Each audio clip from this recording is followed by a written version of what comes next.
Magandang umaga po. Uh, Today, as you know, we have All Saint outdoor sports fellowship in the afternoon, right? Ngayong araw po, gaya ng inyong nalalaman, ay meron po tayong outdoor fellowship mamayang hapon. So today, Langkaan Church also join together. Kaya kasama din po yung Langkahan Church. And also, I can see some new face. At nakikita ko din po yung mga bagong mukha. Anyway, welcome all in the name of the Lord. Kaya wini-welcome ko po kayong lahat sa pangalan ng Panginoon. Okay, before we start, let's pray together. Bago tayo magsimula, tayong lahat po ay manalangin. Dear much friend, gracious Father, Mahal naming Ama na mahabagin at mapagpala, thank you for saving us from sin and eternal destruction. salamat po sa pagliligtas sa amin mula sa kasalanan at wala hanggang pagkawasak.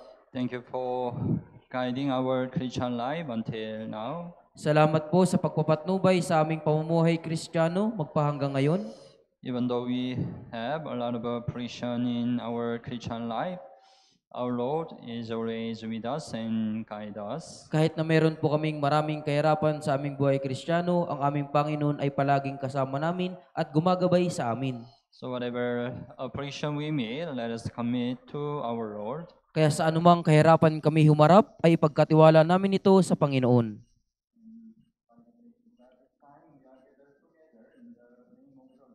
At sa magitan ng biyaya ng Diyos, kami po ay nagkatipon sa pangalan ng Panginoon.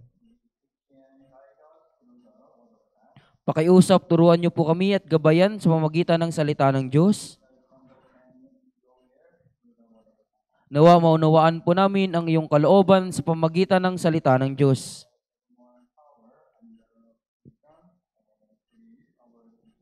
Nawa magkaroon kami ng higit na kalakas at ng karunungan na mabuhay sa aming buhay Kristiyano. Higit sa lahat, kami po ay naghahanda para sa paparating na summer retreat.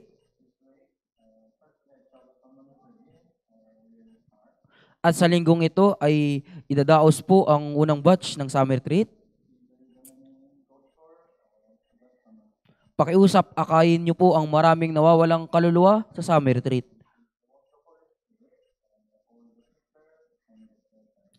At kumilos nawa ang Espiritu Santo upang lahat ng mga tao po ay magkaroon ng kaligtasan. Kami po ay nagtitiwala lamang sa iyong habag at biyaya.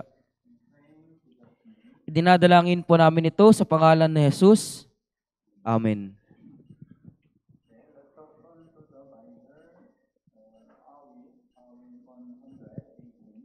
Buksan po natin sa ating Biblia, Awit 118.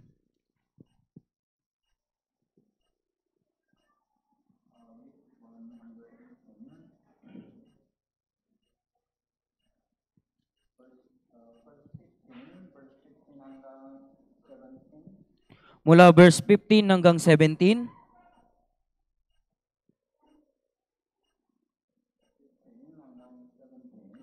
Hanggang 17 po. Ang tunog ng masayang sigawan at kaligtasan ay nasa mga tolda ng matuwid. Ang kanang kamay ng Panginoon ay gumagawang may katapangan. Ang kanang kamay ng Panginoon ay parangalan. Ang kanang kamay ng Panginoon ay gumagawang may katapangan. Hindi ako mamamatay, kundi mabubuhay, at ang mga gawa ng Panginoon ay isasalaysay.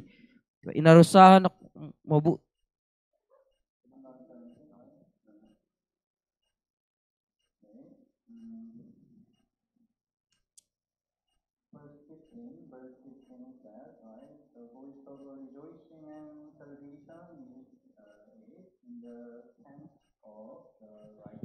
Sinabi po sa verse 15, ang tunog ng masayang sigawan at kaligtasan ay nasa mga tolda ng matuwid.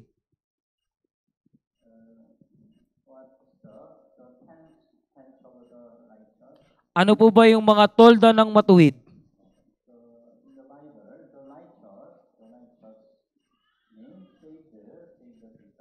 Sa Biblia po, yung matuwid po, ito po yung mga ligtas.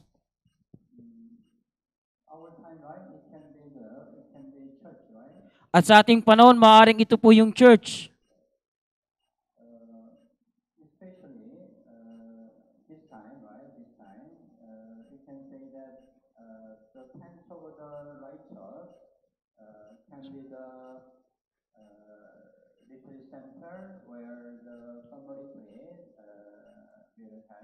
At sa ganitong panahon po, yung mga tolda ng matuwid po ay maaaring ito po yung summer retreat po na idadaos po natin sa ating retreat center.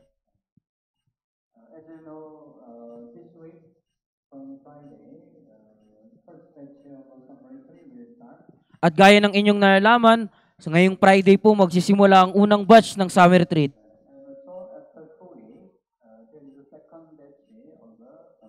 At pagkatapos ng 2 linggo, magkakaroon naman po ng second batch ng summer retreat.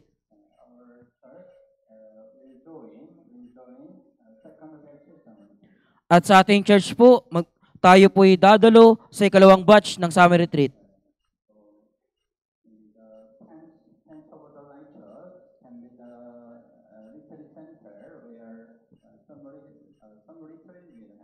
Kaya ang mga tolda ng matuwid ay ang retreat center kung saan idadaos po ang summer retreat.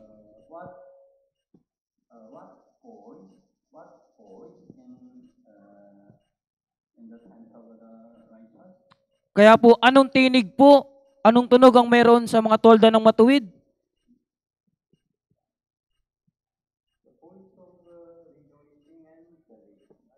Yung tunog ng masayang sigawan at kaligtasan.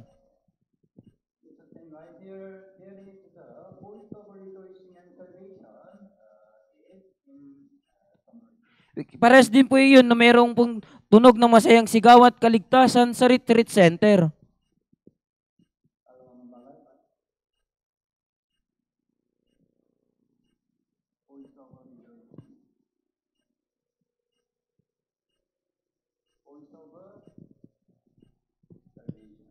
Tunog ng masayang sigawan at tunog ng kaligtasan.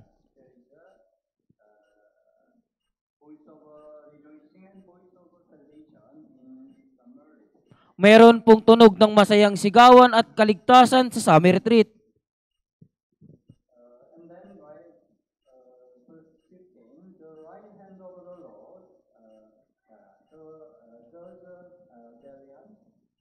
At ang kanang kamay ng Panginoon ay gumagawang may katapangan.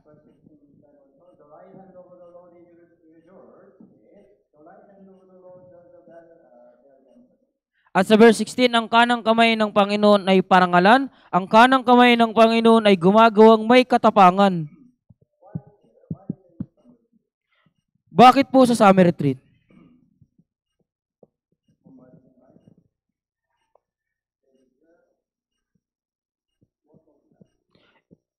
Isa pang bagay po, meron pong gawain ng Diyos.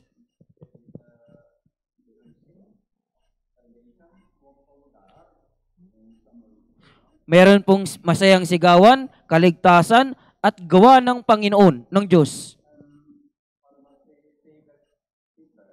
At paano naman po sa mga ligtas?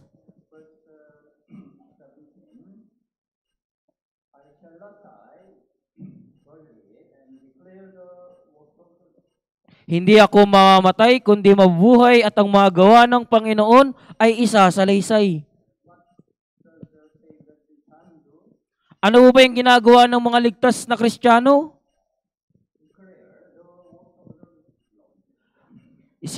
Ang mga gawa ng Panginoon ay isasalaysay. Hindi ako mamamatay, kundi mabubuhay. Bilang isang ligtas na Kristiyano, bakit po tayo nabubuhay sa ating buhay? Bakit kailangan nating mabuhay sa ating buhay?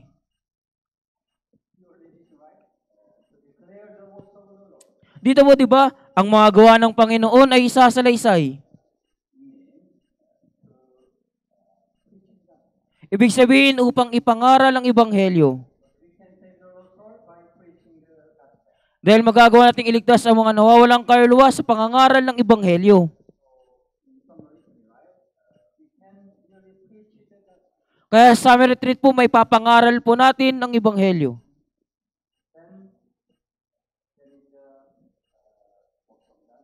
Kung gayon, meron pong gawain ng Diyos. At meron pong gawa ng kaligtasan. At meron din pong tinig ng sigawan, ng masayang sigawan.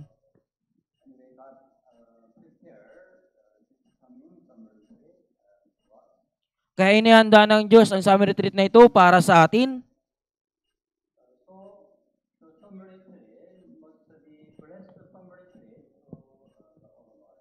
Kaya yung summer retreat po ay dapat na mapagpalang summer retreat sa atin.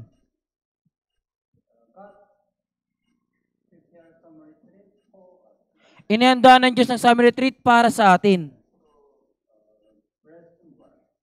Upang tayo higit na pagpalain.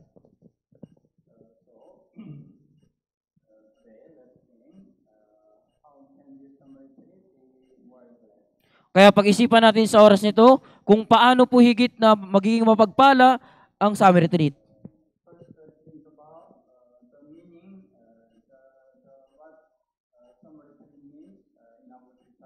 Kaya isipin po muna natin ano po ba yung kahulugan ng summer retreat sa ating buhay?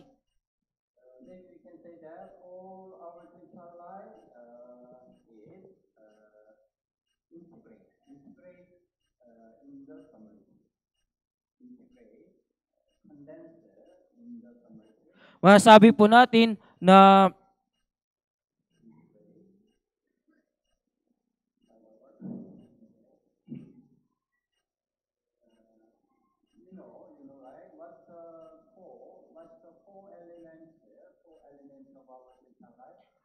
nalalaman po natin yung apat na elemento ng ating buhay Kristiyano.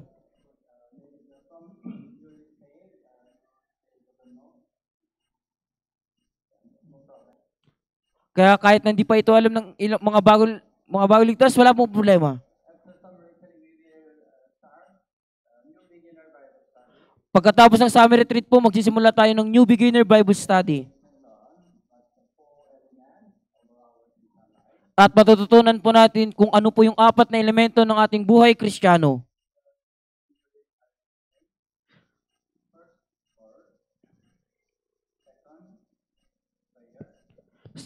Yung una po, salita. Ikalawa, panalangin. Ilan po sa mga kapatid nakagraduate na po, di ba? Kaya alam nyo na po ito. Ano po yung ikatlo?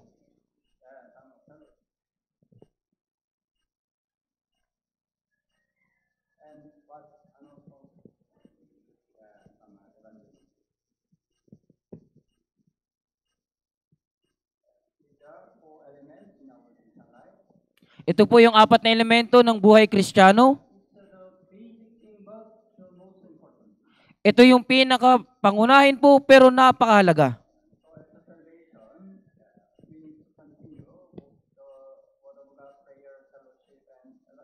Kaya pagkatapos ng kaligtasan, kailangan nating magpatuloy sa salita ng Diyos, sa pananalangin, fellowship at evangelism. Pero sa summer retreat, may isasagawa po natin ang lahat ng bagay na ito.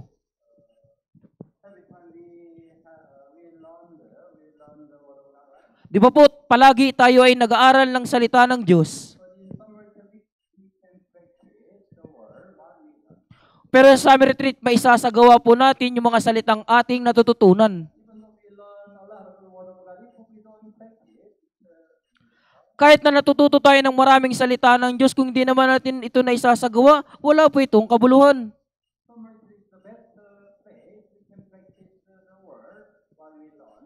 Kaya yung summer retreat yung ipinakamainam na lugar kung saan isasagawa natin yung ating natututunan.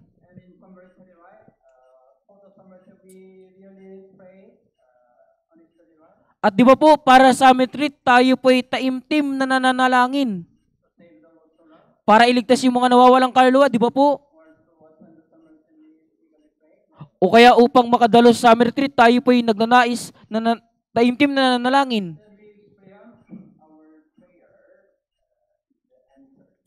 At nararanasan natin na yung ating mga panalangin ay nasasagot. Talagang mararanasan po natin ito. Na yung ating mga panalangin po'y nasasagot ng Diyos.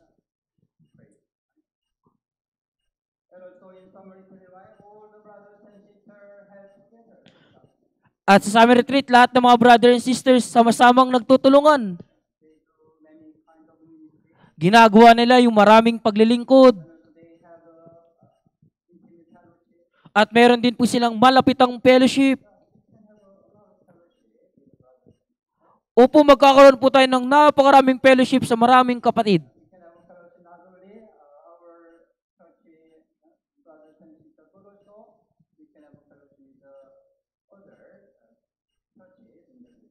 Makaka-fellowship natin hindi lamang yung mga kapatid sa Cavite, kundi maging lahat ng mga kapatid sa buong Pilipinas.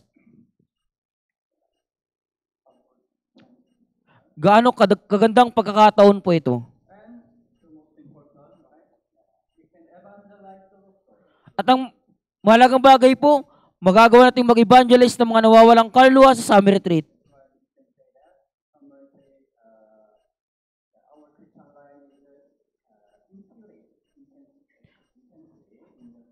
Kaya masabi po natin na yung sa Summer Retreat po, pagsasama-samahin po yung ating buhay Kristiyano.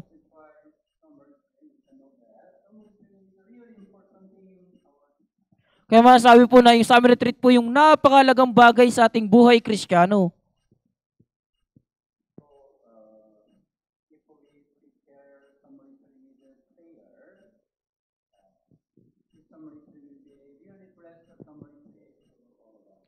Kung maghahanda tayo sa Summer Retreat na may panalangin po, magiging mapagpala po yung Summer Retreat na ito sa atin.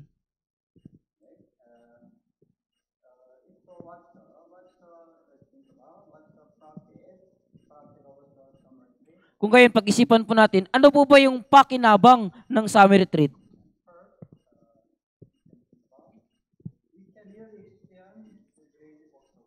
Una po pag-isipan natin, talagang mararanasan natin yung mga gawa ng Diyos.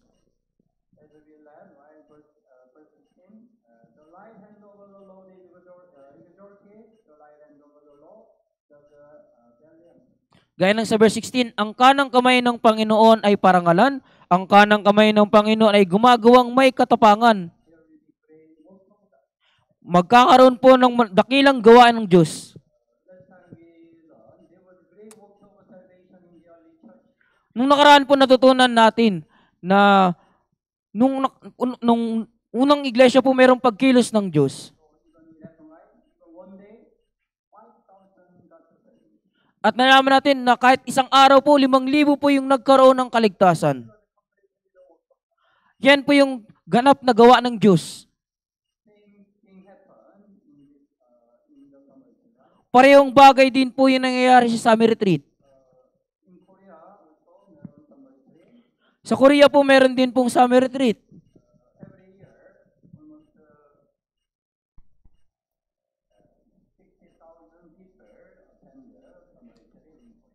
Taon-taon po, halos 60,000 po yung dumadalo sa Summer Retreat sa Korea.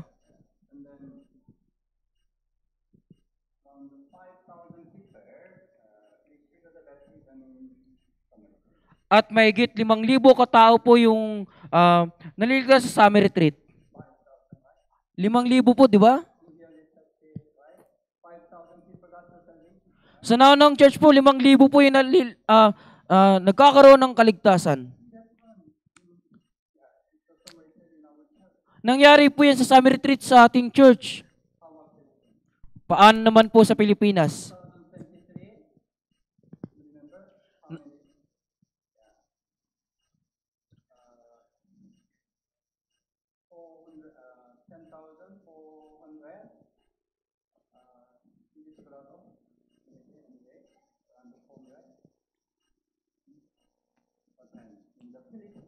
At sa Pilipinas po, nung nakaraang taon, 10,400 po yung dumalo.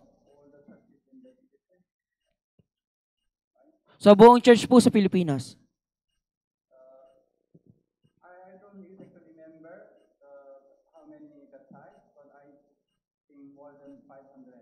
At hindi ko po sigurado, pero mahigit 500 po, katao po yung nagpabautismo.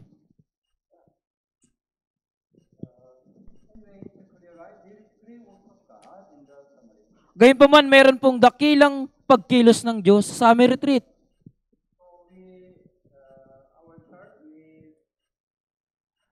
we set the goal, how many? Kaya sa ating church po, ano po yung itinakda nating goal sa taong ito? Okay, for the Philippine, the goal, I forgot the mission, year, 2024, 13,000. Gayunpaman, yung goal po ng Philippine Life Word Mission sa taong ito ay 13,000. Ngunit sa ating Cavite Church po ay 350. Yan po yung ating goal, layunin. Isasagawa po ba natin ito? Nung nakaraang taon, nakadalo po tayo 300. 50 na lamang po yung ating idaragdag.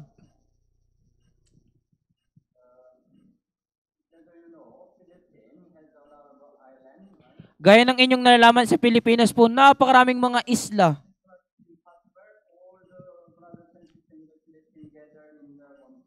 Kaya imposible po talaga na lahat ng mga kapatid po ay magtipon-tipon sa isang lugar.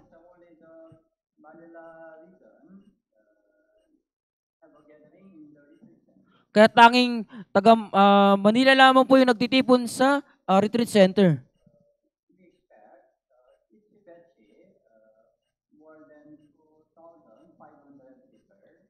At inaasahan po na mahigit 2,500 po mga katao po yung dumalo. Di ba? Maraming tao po. Not only we have somebody in the retreat center, Galilee, but also other many places we have somebody. At hindi lamang tayo sa may Taal Gallery Center mayroong pong summer retreat, maging sa iba pa pong mga lugar. Palawan, Mindanao, Isabela, all the place in the Philippines have a separate somebody. Opo, sa buong lugar sa Pilipinas po, meron pong magkakahiwalay na summer retreat. Opo, talagang nakakamangha po ito.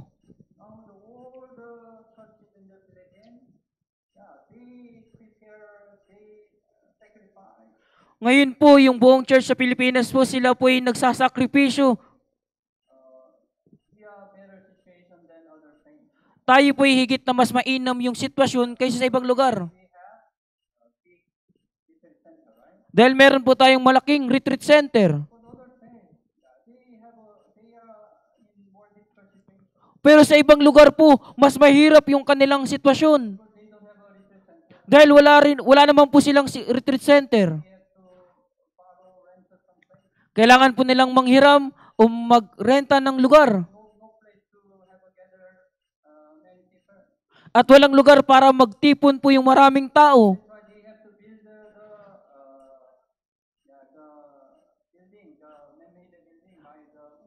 Kaya kailangan nilang gumawa po na yung building po na gawa sa kahoy. O kaya kahit yung sa kawayan po. Sa tuwing may summer retreat, gumagawa sila ng mga tent.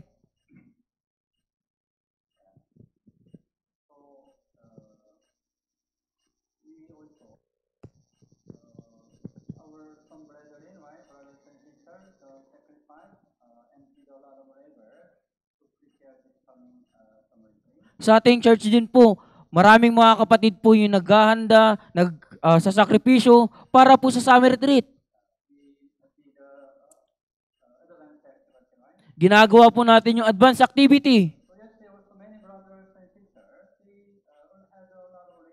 Opo, kahapon din po, maraming mga kapatid po, yung marami yung kanilang ginawang paglilingkod. Kami po ay naglagay ng mga tent, naglagay ng mga higaan.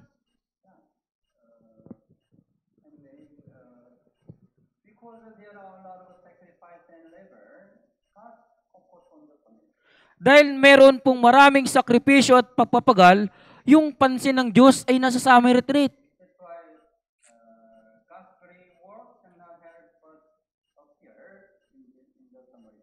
Kaya ang dakilang pagkilos ng Diyos ay talagang lilitaw po sa summer retreat. Dahil meron pong napakaraming sakripisyo sa summer retreat. At yung pansin ng Diyos po ay nasa summer retreat. That's why if we don't participate in this great work of God, it's a great loss in our Christian life. Kaya kung hindi po tayo makikilahok sa dakilang gawain ng Diyos, ito po yung malaking pagkasayang sa ating buhay Kristiyano. We don't have a summer retreat, right? Every month, right? Wala naman po tayong summer retreat buwan-buwan. We have a summer retreat every year, one. Meron po tayong summer retreat isang beses lamang po sa isang taon. So we don't participate in the great work of God, it's a great loss in our Christian life. Kaya kung di tayo makikilahok sa dakilang gawain ng Diyos, malaking pagkasayang po ito sa ating buhay. All the brothers and sisters in the Philippines, they sacrifice, they make their time. Lahat ng mga kapatid sa buong Pilipinas, sila po'y nagsasakripisyo, nagkakaroon sila ng oras, They sacrifice their time, their money. isinasakripisyo nila yung kanilang oras at kanilang mga pera, They do their best to save the lost souls. at ginagawa nila yung kanilang mga kaya para mag-evangelize ng mga nawawalang kaluluwa. Nakikilahok sila sa gawain ng Diyos. I don't do like that. Pero kung hindi ko po ginagawa yung katulad nila, Of course, it's not worthy before God. syempre po kung ganun, hindi po yun nararapat sa harapan ng Diyos. At the time of Nehemiah, all Israelites, they tried their best to build the Jerusalem wall. Sa panahon po ni Nehemias, lahat po ng mga Israelita, ginawa nila yung kanilang makakaya para maitayo po yung templo ng Diyos. Jerusalem wall was destroyed for a long time. Yung pader ng Jerusalem po ay nawasak sa matagal na panahon. That's why by Nehemiah, Israelites tried to build the Jerusalem wall. At sa magitan ni Nehemias po, sinubukan po ng itayo ng Israel po yung Jerusalem. Building the wall was the greatest work of God. At sa panahong iyon, yung pagtatayo ng pader ng Jerusalem po yung pinakamalaking gawain ng Diyos. All Israelites participated. Lahat po ng Israelita po ay sama-samang nagtulungan. But the other one, he didn't participate. Ngunit meron pong mga tao, isang tao na hindi po nakilahok. But the Bible mentioned that. Pero binanggit po sila ng Biblia. Actually, let's go to Nehemiah chapter 3. Kaya markahan nyo po dito at punta tayo sa Nehemias chapter 3. Nehemiah chapter 3. Nehemias chapter 3 verse 5. Nehemiah chapter 3, verse 5.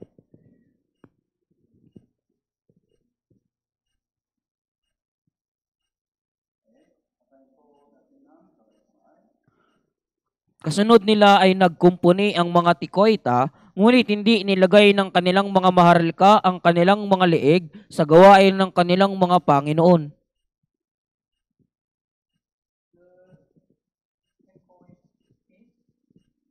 Their lover did not put their shoulders to the host of their Lord. Yung mga tikoita po, hindi inilagay ng kanilang mga maharlika ang kanilang mga leeg sa gawain ng kanilang mga Panginoon. Binanggit po sila ng Biblia. He was not worthy before God. Dahil hindi po ito nararapat sa harapan ng Diyos. At the time of Judges, there was a war between Israel and enemy. At sa pagitan ng mga hukom, mayroon pong digmaan sa pagitan ng Israel at ng mga kalaban. All Israelites tried their best to fight with their enemy. Pero walang Israelita po yung sinubukan yung kanilang mga kayang labanan, yung kanilang mga kaaway. By God's hand, Israelites could overcome their enemy. At sa magitan ng tulong ng Diyos, nagawa nilang madaig yung kanilang mga kaaway. But at the time, some tried, they didn't participate in the war. Ngunit sa panahong iyon, may mga lipi po na hindi nakilahok sa digmaang ito. The Bible also mentioned At sila din po ay binanggit ng Biblia. Judges chapter 5. Hukom chapter 5. Judges chapter 5, verse 15 hanggang 18. 15 hanggang 18. Hukom chapter 5 verse 15 hanggang 18.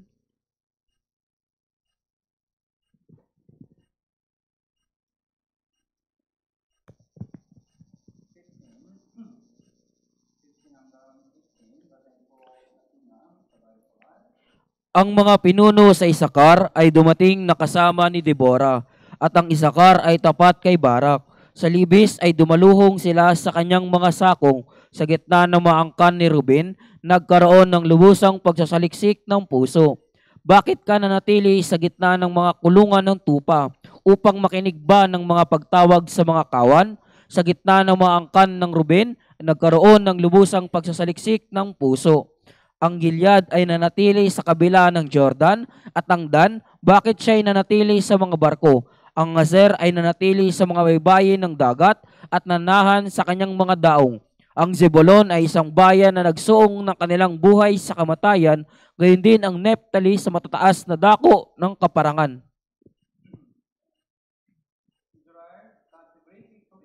Ang Israel po nagkaroon ng malaking pagtatagumpay sa magitan po ng hukom na si Deborah. Then many tribes participated in the works of God. Pagkatapos maraming mga lipi po yung nakilahok sa gawain ng Diyos. Princes of Issachar were with the Deborah. Ang mga pinuno ng sa Isakar ay dumating na kasama ni Deborah. They participated in the works of God. Nakilahok sila sa gawain ng Diyos. Verse 16, why did you sit among the sheepfold? So here the 16 for the flock, the division of Reuben have a great touching of the heart. Ngayon sa verse 16, bakit ka natili sa gitna ng mga kulungan ng tupa upang makinig ba ng mga pagtawag sa mga kawan? Sa gitna ng mga angkan ng Ruben, nagkaroon ng lubusang pagsasaliksik ng puso. Kaya yung angkan ni Ruben po, hindi nakilahok sa gawain ng Diyos. Ano po yung lubusang pagsasaliksik ng puso? Tinitingnan lamang po nila kung ano po yung nangyayari. Maraming mga Israelita po yung nakikilahok.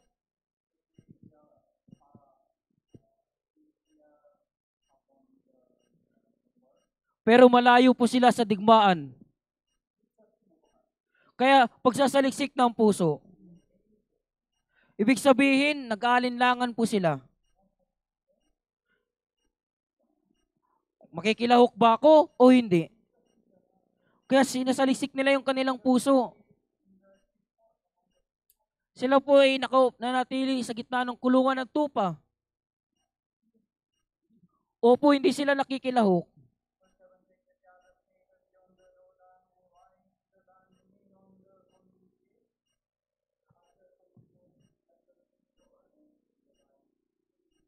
Sa verse 17, ang Gilead ay nanatili sa kabila ng Jordan, at ang Dan, bakit siya nanatili sa mga barko? Ang Azer ay nanatili sa mga baybayin ng dagat at nananahan sa kanyang mga daong. Si Gilead, si Dan, at si Aser po, hindi sila nakilahok. Binanggit po sila ng Biblia. Dahil hindi po sila, ito nakararapat.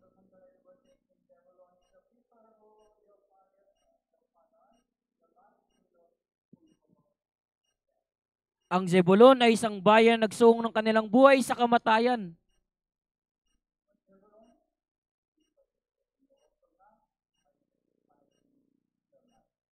Pero yung Zebulon po, sinakripisyo yung kanilang buhay po.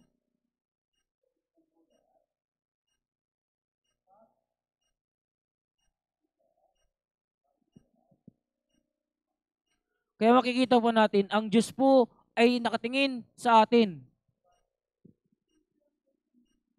Inihanda ng Diyos po ang summer retreat. At meron pong dakilang gawain ng Diyos sa summer retreat. At ang Diyos na ay nakatingin po sa atin. Kung tayo ba ay makikilahok sa gawain ng Diyos o hindi. Opo, binanggit sila ng Diyos.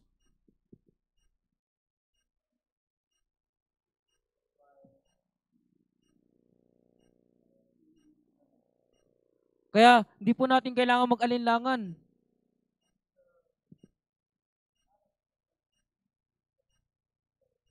Hindi po espesyal na bagay na makilahok tayo sa gawain ng Diyos. Ito po ay natural na bagay na makilahok tayo sa gawain ng Diyos.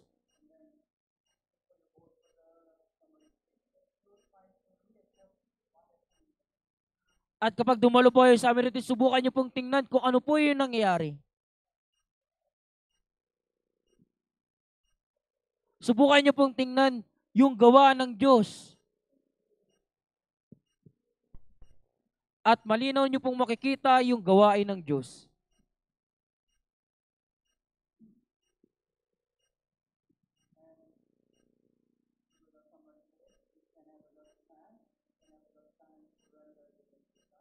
At sa summer retreat po, magkakaroon tayo ng pagkakataong masuklian ng biyaya ng Diyos.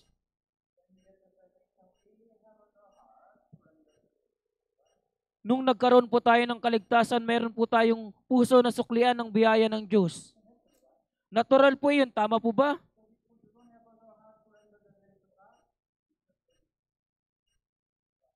Pero kung wala po kayong puso na suklian ng biyaya ng Diyos, ito po yung malaking problema. Yan po ay parang mali. Nung magkaroon tayo ng kaligtasan, naunawaan natin yung dakilang biyaya ng Diyos. Kaya may automatic po na meron tayong pusong suklian ng biyaya ng Diyos.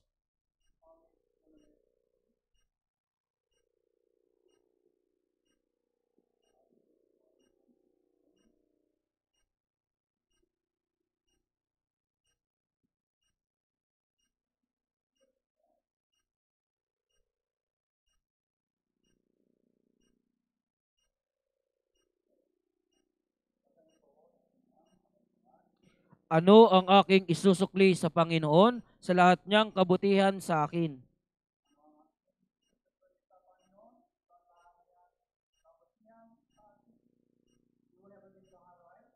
Meron po kayong ganitong puso, di ba po?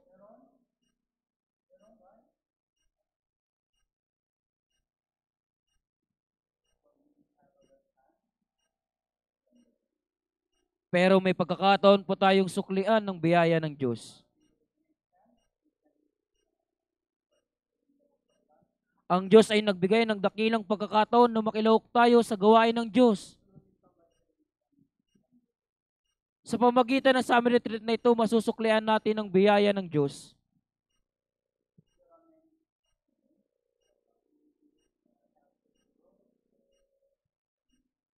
Meron pong maraming mga bagay na kailangan natin gawin sa paglilingkod.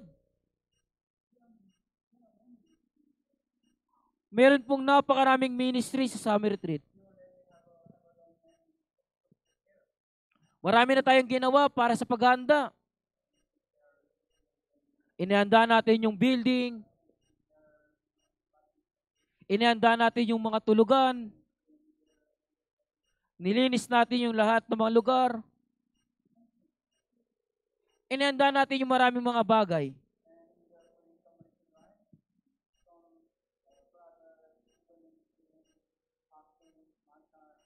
At sa panahon naman po ng summer retreat, maraming mga brother po yung nasa Marshall parking.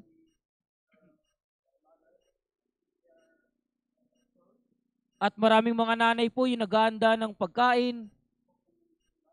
Sa pagluluto po, di ba?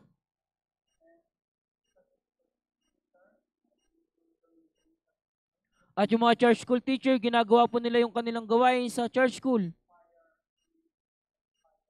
Yung mga choir, umaawit po sila. At meron po tayong maraming mga counseling. Meron din po tayong baptism ceremony.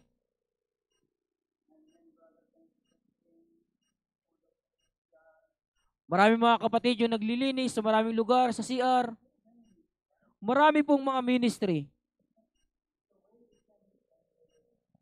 Ngunit ito po yung paraan para masuklian natin ang biyaya ng Diyos.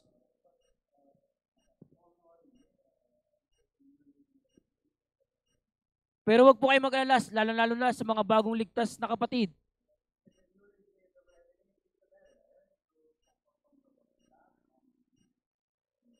Lalo na sa mga bagong ligtas na kapatid, mag-focus po kayo sa salita ng Diyos kaysa po sa ministry.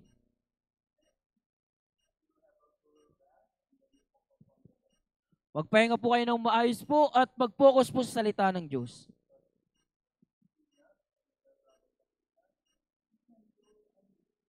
Ngunit sa mga naunang kapatid, pwede nyo pong gawin yung maraming paglilingkod. At magagawa ninyong suklian ng biyaya ng Diyos sa magitan ng inyong ministry. Siyempre, ang ilan sa mga ministry po mahihirap. Minsan, di po tayo nakakatulog ng ayos.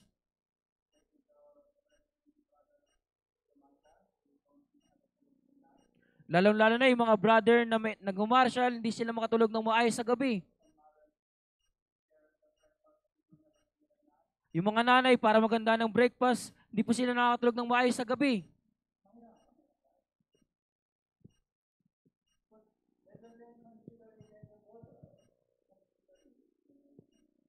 Ngunit sa halip na isipin ito ipasanin, ito po isipin yung biyaya ng Diyos. Kung higit kang maglilingkod, yan po higit na biyaya ng Diyos.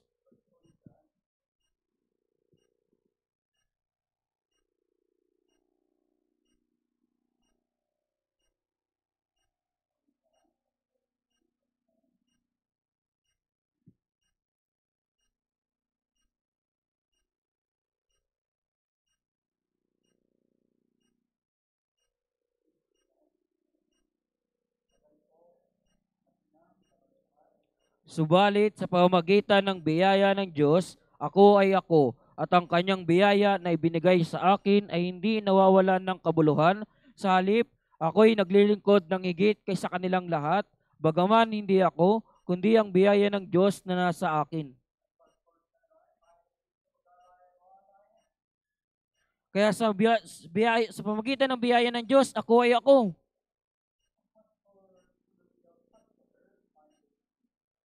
Si Apostol Pablo po ay naging apostol dahil sa biyaya ng Diyos.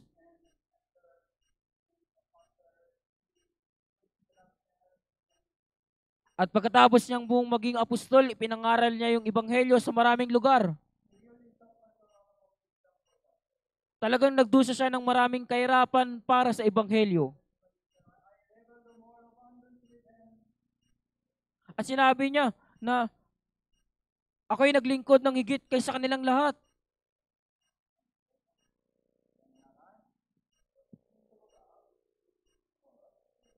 Ngunit itinuring niya po, bagaman hindi ako, kundi ang biyaya ng Diyos na nasa akin. Dahil siya ay nagpagal ng higit po, itinuring niyang ito'y biyaya ng Diyos. Kung tayo higit na makapagpapagal sa summer retreat, ito'y biyaya ng Diyos. Dahil ang Diyos ay nagbigay ng pagkakataong masuklian ng biyaya ng Diyos.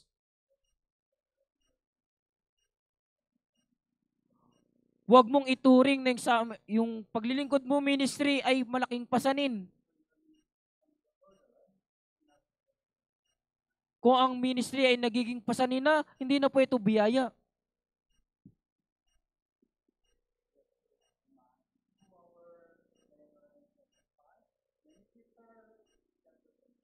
Kailangan po nating tandaan, sumagitan nating sakripisyo at papagal, maraming tao po yung maliligtas.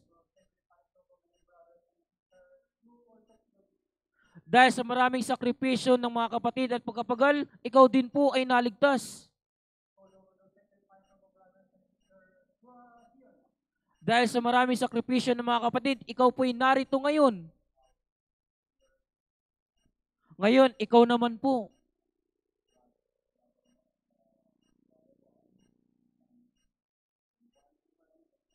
Ikaw po yung higit na magpagal at magsakripisyo.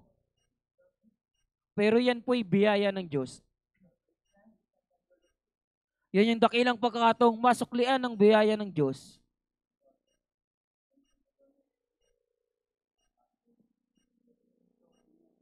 Pero kapag ginagawa mo yung ministry, ang Diyos ay magbibigay ng tunay na kagalakan sa iyong puso.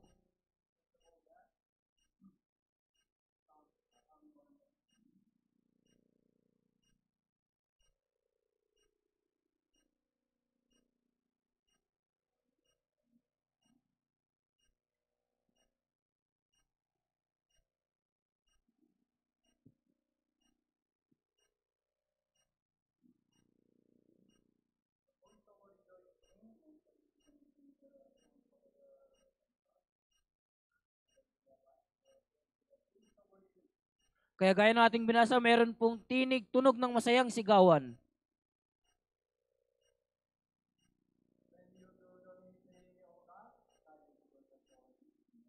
Pag ginagawa mo yung ministry ng Diyos, magkakaroon po ng kagalakan sa iyong puso.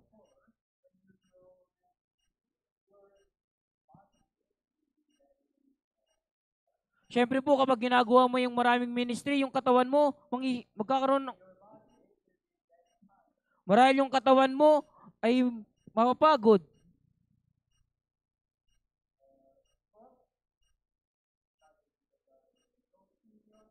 Pero ang Diyos ay magbibigay sa iyo ng tunay na kagalakan sa iyong puso.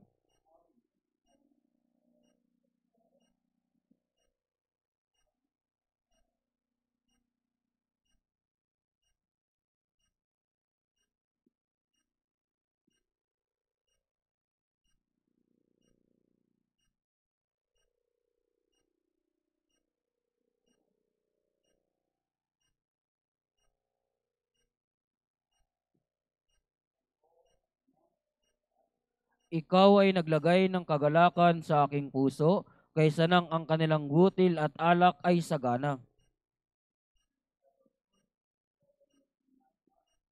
Ikaw ay naglagay ng kagalakan sa aking puso. Sino po ang naglagay ng kagalakan sa iyong puso? Ang Diyos po. Ang Diyos ay nagbigay ng kagalakan sa iyong puso. Kaysa nang ang kanilang butil at alak ay sagana.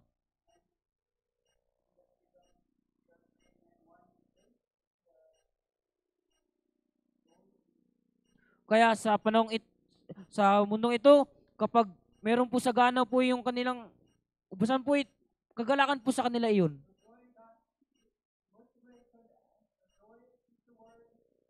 Kaya po yung kagalakan na ibinibigay ng Diyos ay higit na kagalakan kaysa ibinibigay ng sanlibutan ito.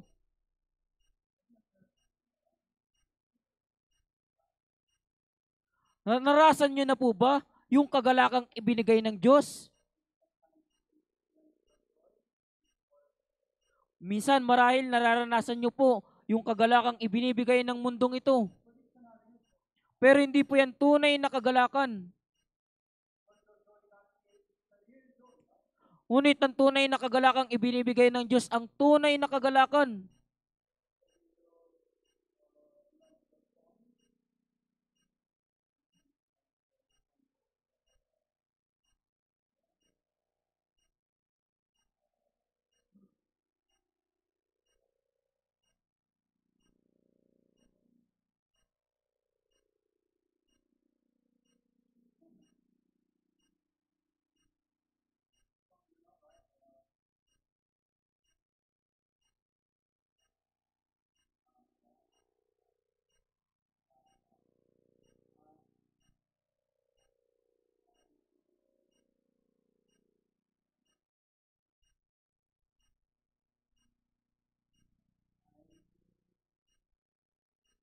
My peace. My, my peace.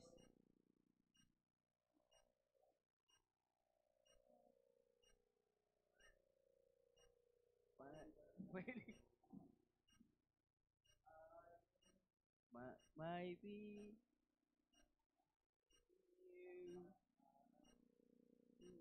And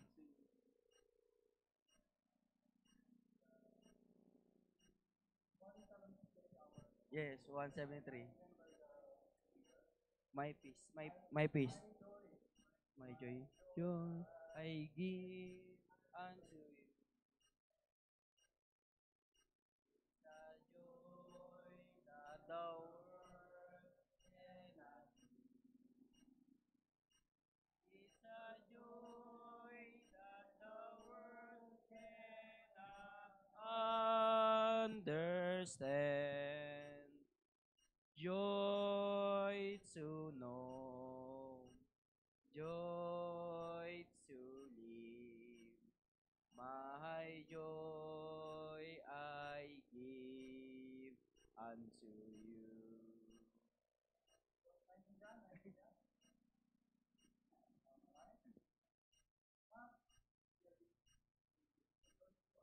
Talagang ibinibigay po ng Diyos yung kanyang kagalakan sa atin.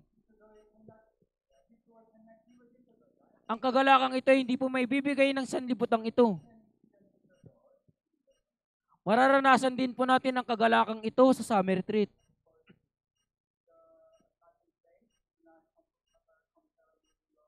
Siyempre po yung tulugan ay hindi komportable katulad ng sa inyong bahay. Dahil sa summer retreat po, napakainit ng panahon.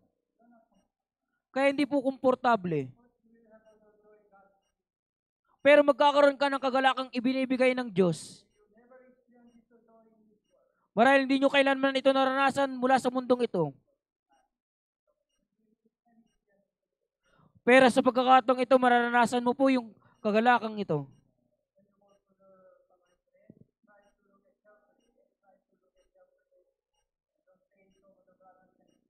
Kapag pumunta ka sa summer retreat, subukan mong tingnan mabuti yung mga mukha ng mga kapatid. Tingnan niyo po ito ng isa-isa.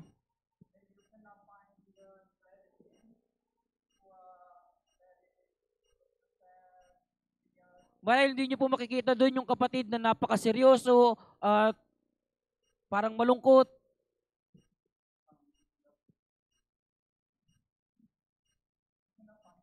Hindi niyo po makikita yung ganun. Lahat ng mga kapatid po ay nakangiti. Subukan niyo pong tingnan mabuti. Kahit naman napakahirap ng kanilang ministry. Sa kusina po napakainit. Sila'y pinagpapawisan. Pero nakangiti po sila. Sa kanin po, di ba? Nakangiti po sila. Dahil meron po silang kagalakang ibinibigay ng Diyos.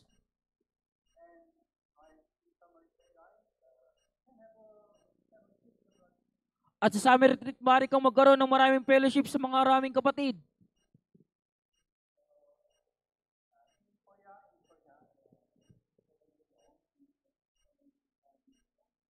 Halos matagal na po nung nagsimula yung summer retreat sa Korea.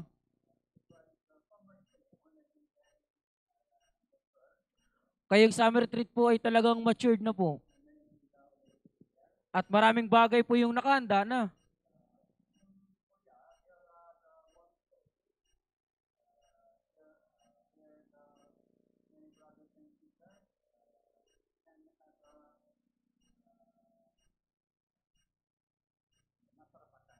Sa Korea po, meron po isang lugar doon na pwede silang kumain ng maraming masarap na pagkain. Maraming uri ng mga merienda. At pagkatapos ng sermon, maraming kapatid yung nagpupunta doon. Kumakain sila na sama-sama. Maraming uri po ng merienda. Kahit gabing-gabi na, sila po yung nagkakaroon pa rin ng fellowship. Kaya tinatawag po namin yun, fellowship ground.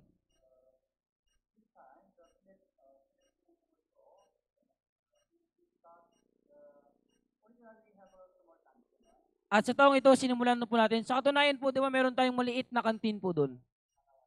Sa Tanawan Church po.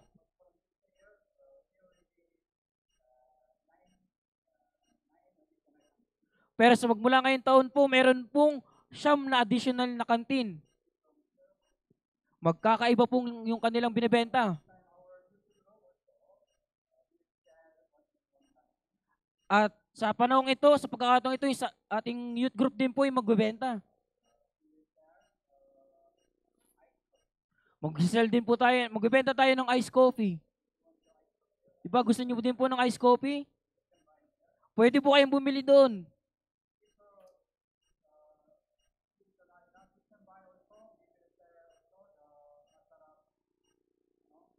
Sandwich. Meron din pong sandwich po. Pwede po kayong bumili po.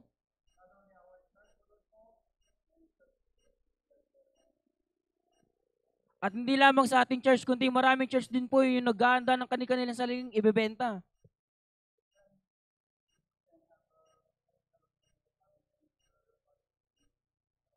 Kung kayo maaaring magkaroon kayo ng fellowship habang kumakain po.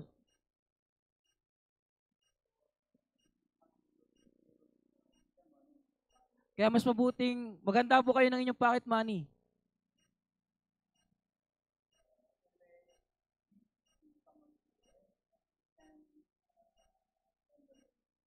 Gayon pa man sa summer retreat, masusuklian niyo po yung biyaya ng Diyos.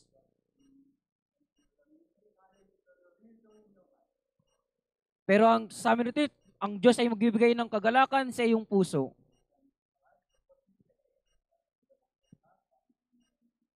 Kaya subukan niyo po makilahok sa gawain ng Diyos sa magitan po ng ministry.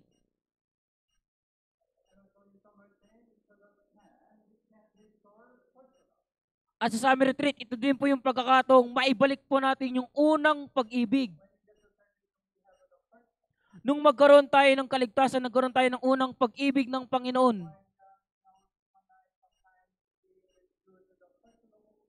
Ngunit habang namumuhay tayo sa ating Kristiyanong pamumuhay, unti-unting nawawala yung unang pag-ibig ng Panginoon. Yung ating Christian life ay maaaring ma-depress.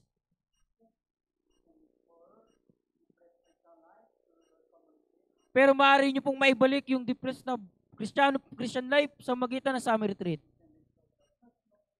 Pwede nyo pong maibalik yung unang pag-ibig ng Panginoon.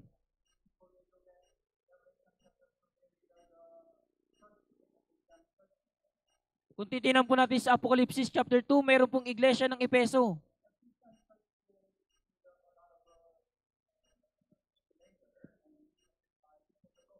Yung iglesia ng Efeso, napakarami po nilang ginawang sakripisyo at pagkapagal sa Panginoon. At tinais nila yung maraming kahirapan. Ngunit meron lamang silang isang problema. Yung una yan po yung nawala sa kanila yung unang pag-ibig ng Panginoon.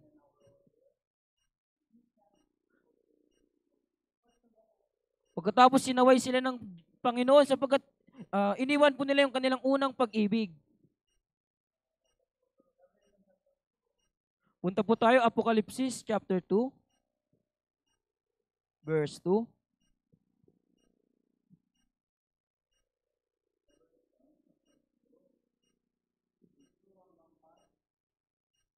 Apocalypse chapter 2, verse 2 hanggang 5. Alam ko ang iyong mga gawa, ang iyong gawa at pagtsatsaga, at hindi mo mapagtiisan ang masamang tao, at sinubok mo ang mga nagsasabing sila ay mga apostol, ngunit sila hindi gayon, at tatuklasan mo silang pawang mga sinungaling.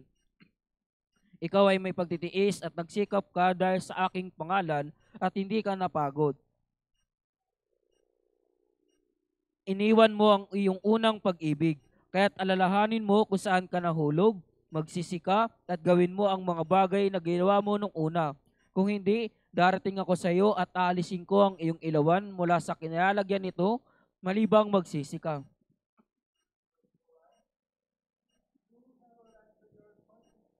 Iniwan mo ang iyong unang pag-ibig.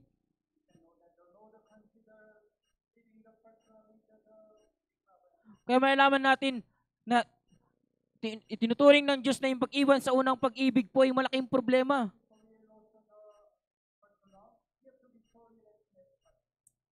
Kung iwanan po natin yung ating unang pag-ibig hanggat maaari, mag-restore po tayo agad.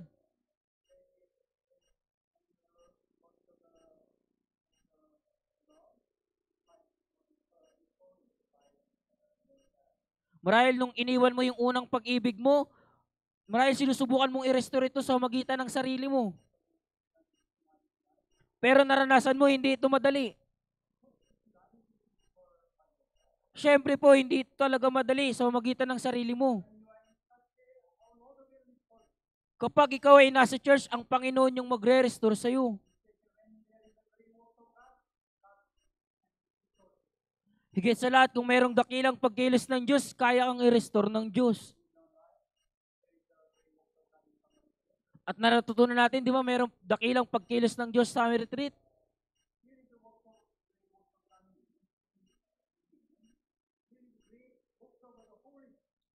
Yung dakilang paggawa ng Diyos po, ibig sabihin, meron din pong malaking gawain din po ng Espiritu Santo. Dahil isa sa katuparan ng Diyos yung kanyang gawain sa pamamagitan ng Espiritu Santo. Maraming tao po yung nagkakaroon ng kaligtasan sa summer retreat. Nagpapatotoo ito na meron pong malaking pagkilos ng Espiritu Santo. Dahil walang sino man po yung maaring maligtas sa magitan kung walang pagkilos ng Espiritu Santo. Yung ating puso po ay manunumbalik sa magitan ng Espiritu Santo. Maibabalik natin yung unang pag-ibig sa magitan ng pagkilos ng Espiritu Santo. Ngunit sa summer retreat, meron pong pinakamalaking gawain po ng Espiritu Santo.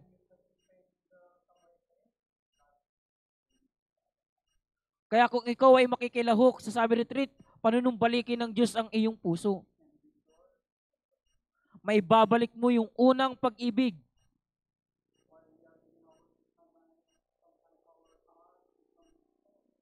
Habang nabubuhay tayo sa ating Kristiyanong pamumuhay, yung puso natin nanlalamig.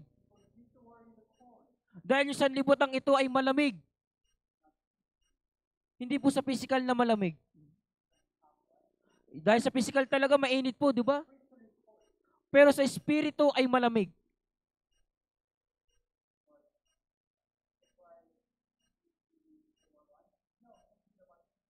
Kaya habang nabubuhay tayo sa mundong ito, naapektuhan tayo ng sanlibutan ito. Kaya yung ating automatic na yung ating puso ay nanlalamig gaya ng sanlibutan ito. Ngunit ayaw ng Diyos na yung ating puso ay maging malamig. Nais ng Diyos ng ating puso ay maging mainit, maalab.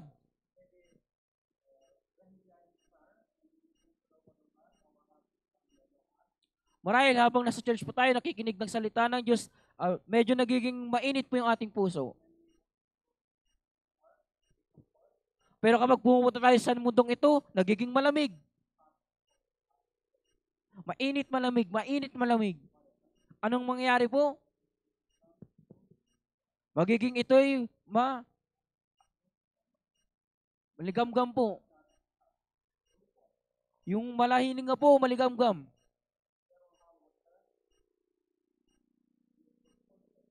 Kapag mayroong mainit na tubig, lagyan nyo po ito ng malamig na tubig.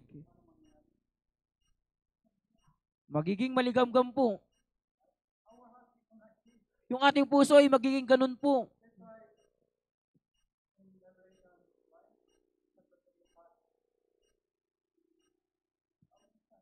Kaya sa Apocalypse chapter 3, sinaway po ng Diyos yung iglesia ng Laodicea.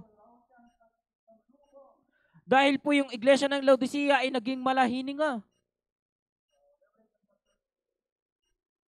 Apocalypse chapter 3, verse 14. 14 verse 14 hanggang 16 po. At sa anghel ng Diyos sa Laodicea ay sulat mo, ang mga bagay na ito ay sinasabi ng amin, ng saksing tapat at totoo, ng pasimula ng paglalang ng Diyos. Alam ko ang iyong mga gawa, ikaw ay hindi malamig o mainit man. Ibig ko sanang ikaw ay malamig o mainit. Kaya dahil ikaw ay malahininga at hindi mainit o malamig man, ay susuka kita mula sa aking bibig.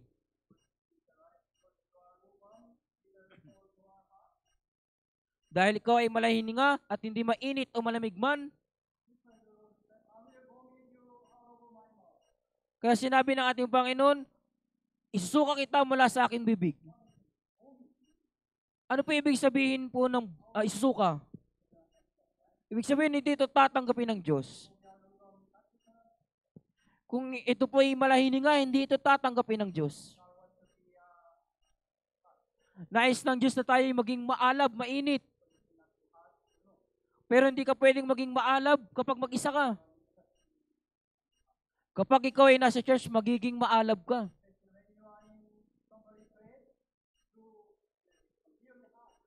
Lalo na kapag ikaw ay nasa summer retreat, ikaw ay talagang magiging maalab. May mga tao po, inilarawan nila yung summer retreat.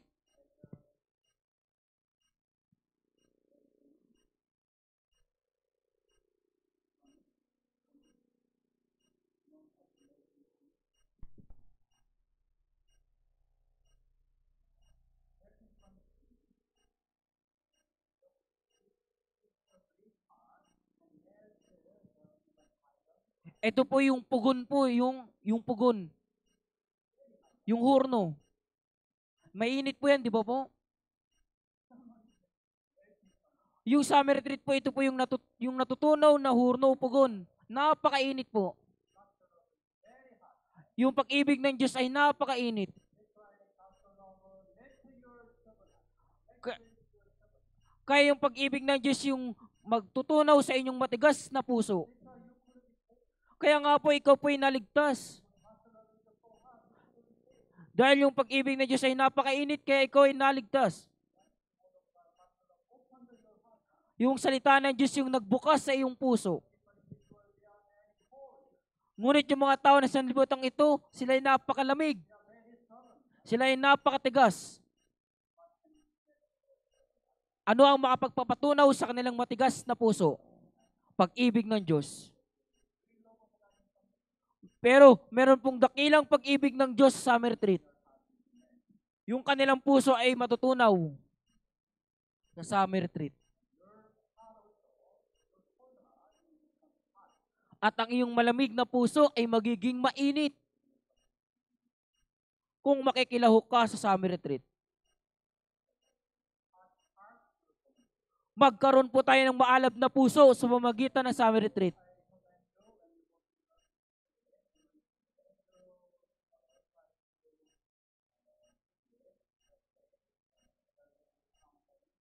Kaya iminimum kahit ko po sa inyo, pagdating niyo po sa summer retreat, pumunta po kayo dun sa lugar na may counseling.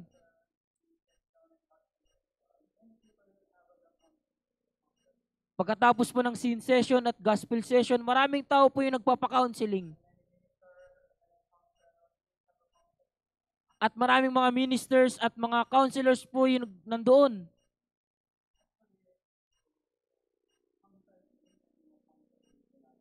Sa katunayan po, yung pagka-counseling po, hindi ito madali.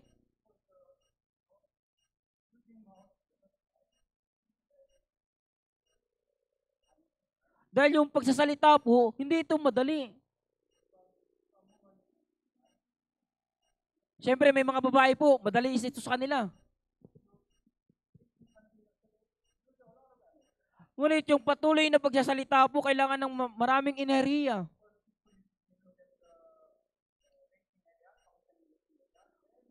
Pero kung titignan niyo po yung waiting area ng counseling, napakahaba.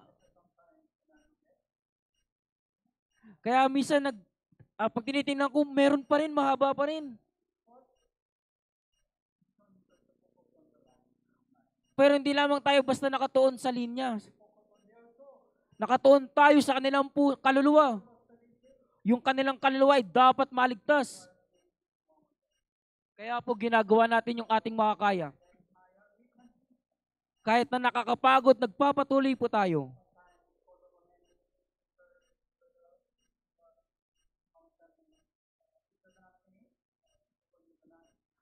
At dahil minsan, dahil sa napakaraming tao nagpapa-counseling, hindi po ito natapos hanggang hating gabi. Natatapos ito ng 1 a.m., 2 a.m. Pumunta po kayo doon.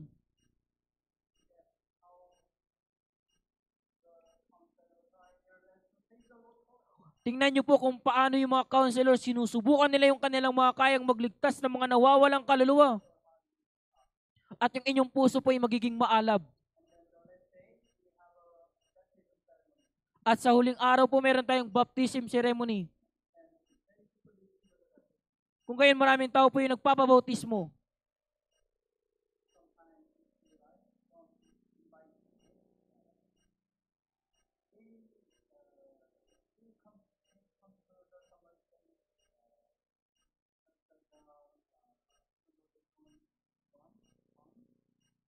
Minsan, sa mga inimbitahan po natin, pumunta sila sa summer retreat kahit na hindi po nila gusto.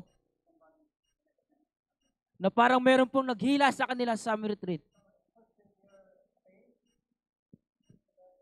Kaya sa unang araw, yung kanilang mukha po ay talagang parang seryoso. At para bang meron silang galit sa kanilang puso. Bakit mo ko dinala dito? Napakainit. Napakahirap matulog. Di ba, nagre-reklamo po.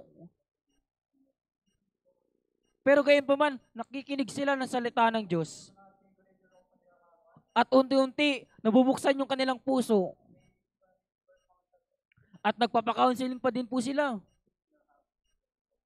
At yung kanilang puso ay unti-unting nabubuksan. At huli nakakatanggap sila ng kaligtasan. At yung kanilang pagmumukha ay nababago. Yung seryosong puso ay nagiging nakangiti na po. At sa wakas, sa huling araw, sumusunod sila sa Panginoon. Sa magitan ng pagpabautismo. Yung bautismo po yan, yung unang pagsunod sa Panginoon pagkatapos na maligtas. Yung maligtas na Kristiyano, kailangan magpabautismo. Pero hindi tayo maliligtas sa magitan ng bautismo. Sapagkat ang bautismo po ay seremonya lamang. Pero inuutos ng Panginoon yung bautismo sa mga ligtas na Kristiyano.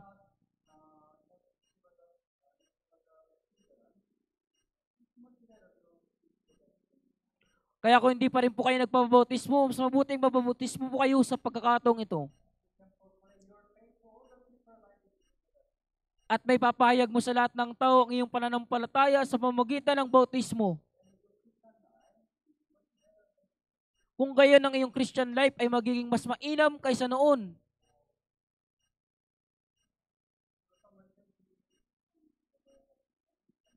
Sa pamamagitan ng Summit Retreat, pwede po tayong magpabautismo.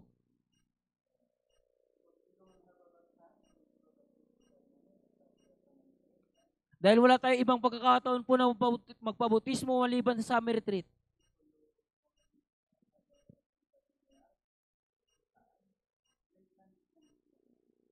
Kaya kung hindi pa po kayo nagpapabautismo, sa pagkakataong ito, malaking pagkakataon po ito.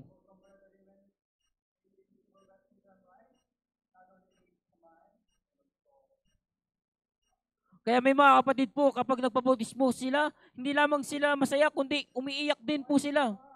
Bakit po sila umiiyak? Dahil sila ay nagpapasalamat sa Panginoon. Sa katunayan, sila talaga yung isa sa mga umuusig sa mga Kristiyano. Pero binago sila ng Diyos. Nagkaroon sila ng buhay na walang hanggan. Gaano ito kapag papasalamat? Sila ay nasa retreat center, nagpabautismo. Kaya nga po, umiiyak sila. Tingnan niyo po sila. Yung iyong puso ay magiging mainit din po. Ikaw din ay magiging mapagpasalamat.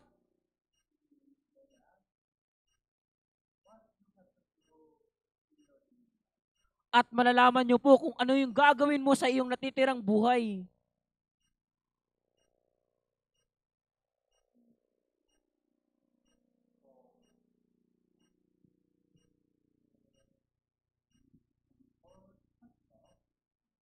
Kaya may manunumbalik po yung ating unang pag-ibig sa pamamagitan ng Summit Retreat.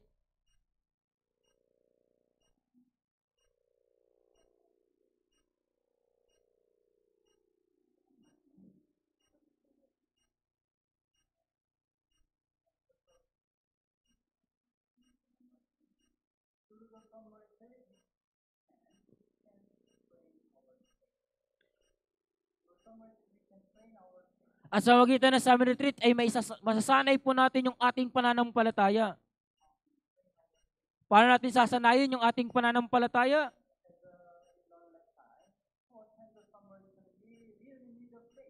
Gaya ng natutunan natin nitong nakaraan, upang makadalo sa Summit Retreat, kailangan natin ng pananampalataya. Upang may evangelize yung mga nawawalang kaluluwa, kailangan natin ng pananampalataya. Hindi lamang kailangan natin ng pananabik, kundi kailangan din natin ng pananampalataya.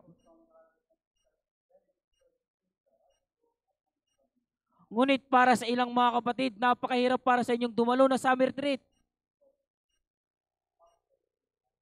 Ngunit, anong pananampalataya mayroon ka?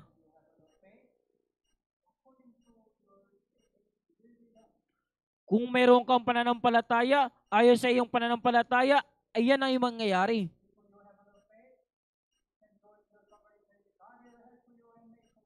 Kung may pananampalataya ka, tutulungan ka ng Diyos na makasama sa summer retreat.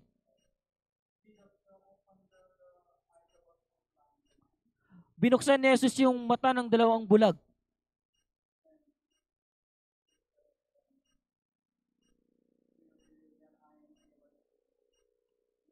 At sinabi ni Jesus sa kanila, nananampalataya ba kayo na magagawa ko ito?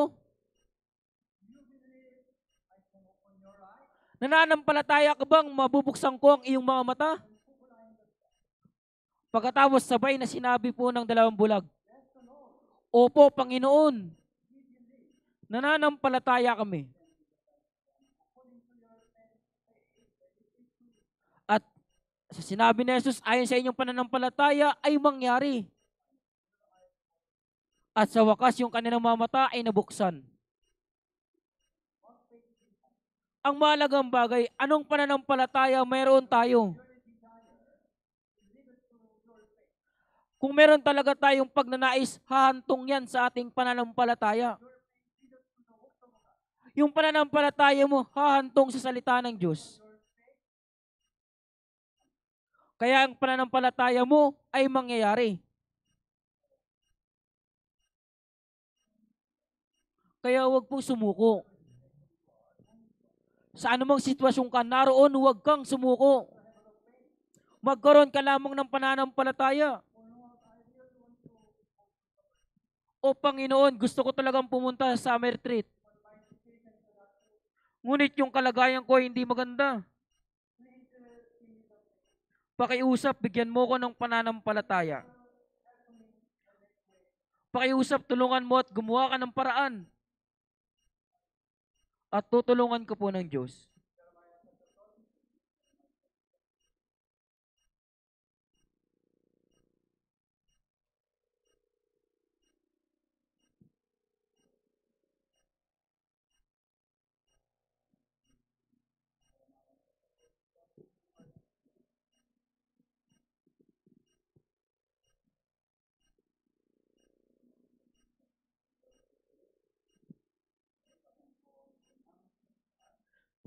Huwag ka sa akin at ako'y sasagot sa iyo at magsasabi sa iyo ng mga dakila at makapangyarihang bagay na hindi mo nalalaman.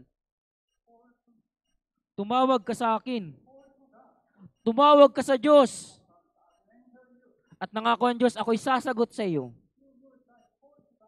Sa iyo, para sa iyo, tumawag ka sa Diyos. Tumawag ka sa Diyos na may pananampalataya at sasagutin ka ng Diyos. At magsasabi sa iyo ng mga dakila at makapangyarihang bagay na hindi mo nalalaman. Kung titingnan mo yung kalagayan mo, imposible talagang makadalo sa summer retreat. Ngunit kung ang Diyos ay gumawa ng paraan, talagang magugulat ka. Sa hindi inaasahang paraan, ang Diyos ay gagawa ng paraan.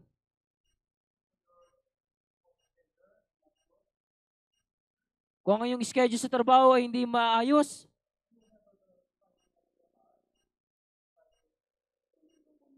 subukan mo magkaroon ng puso na kahit dumalo ka kahit isang araw. Siyempre po, karamihan sa mga kapatid, nakakadalo sila ng 3 araw. Ngunit kung ang work schedule ay hindi pa hintulutan, kung ngayon subukan mo kahit makadalo ka ng 1 araw,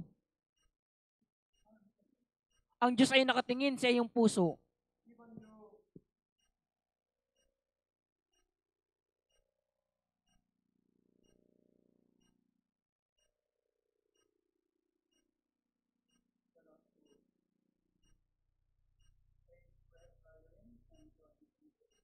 At merong A po na kapatid na nakakadalo ng 3 araw.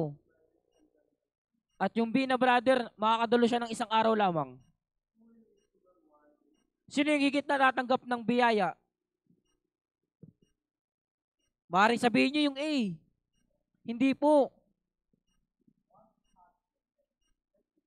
Anong puso meron sila? Yan po yung mahalaga. Sa isang kapatid, madali sa kanyang dumalo. Kaya hindi siya kailanman nanalangin para dumalo. Dahil Pre-schedule naman po siya.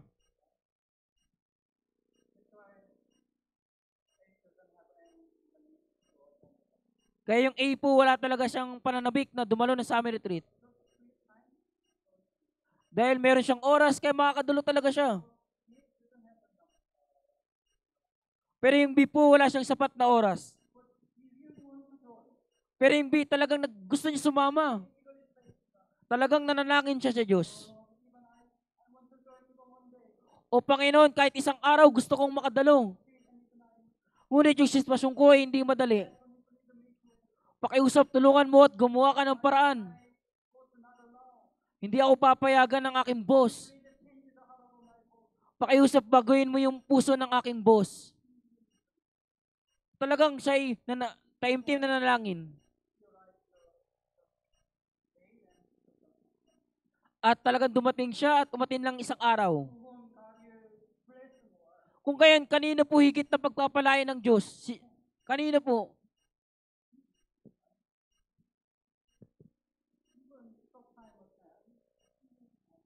Kahit na sa maiksing panahon siya dumalo, siya higit na pagpapalain. At kaninong pananampalataya po yung lalago? Yung pananampalataya ng B po yung lalago. Dahil naranasan niya na po yung pagkilos ng Diyos. At naranasan niya na yung kanyang panalangin ay talagang nasagot. Dahil siya ay isang araw lamang nadadalo, kaya talagang nag-focus siya sa salita ng Diyos. Nagkaroon siya ng higit na fellowship sa mga kapatid. Siya ay higit na pagpapalain. Kaya ang malagang bagay ay ang iyong puso. Marami kang alalahanin sa mundong ito. Kung sasama ako sa retreat, magkakaroon ng problema sa pamilya ko. Ipagkatiwala mo yung alalahanin mo sa Panginoon. Kaya ilagak ninyo sa Kanya ang lahat ng inyong mga alalahanin.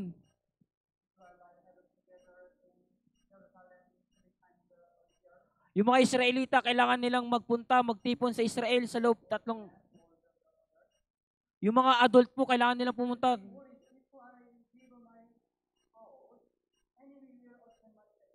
At nag-aalala sila kapag iniwan ko yung aking bahay, atakin ito ng mga kaaway.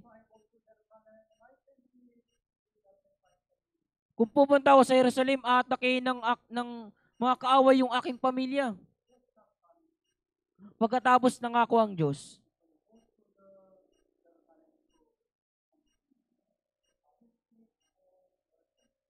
Kung pupunta ka sa Jerusalem para sa akin, ako yung mag-iingat sa iyong pamilya. Ang Diyos yung mag-iingat sa inyong pamilya. At lulutasin ng Diyos ang lahat mong alalahanin.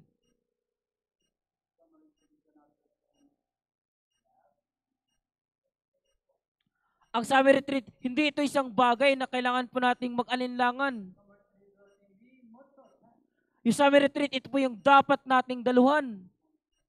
Huwag mag-alinlangan.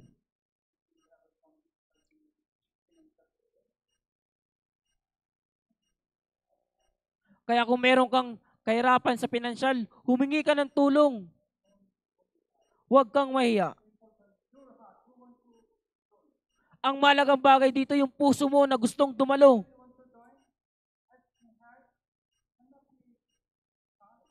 Kaya kung talagang nagnanais kang dumalo, yung paghingi ng tulong, hindi po magiging kahiya-hiya. Pwede kang humingi sa cell group leader. Pwede kang tulungan ng cell group leader. Kung hindi kayo magawang tulungan ng cell group, ang church po, yung pera po ay hindi dapat dahilan upang hindi tayo makadalo ng summer retreat. Ang mahalagang bagay ang iyong puso.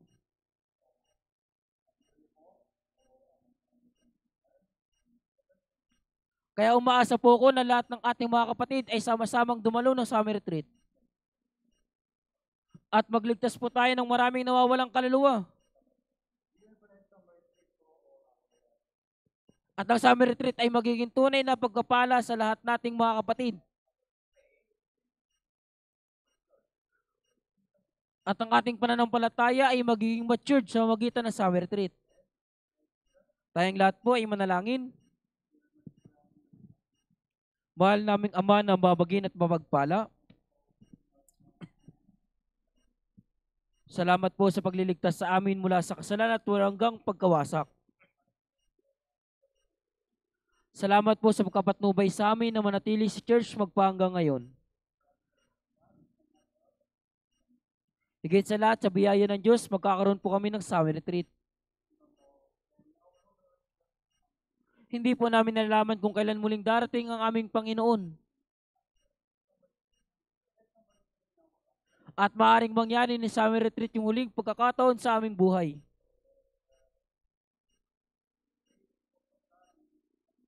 Kaya nawa makilaw kami sa dakilang gawain ng Diyos sa summer retreat. Higit sa lahat, kami sabik na nagnanais na magligtas ng mga nawawalang kaluluwa. Ipaintulot niyo po sa lahat ng sitwasyon sa mga kapatid po na makadalo ng summer retreat.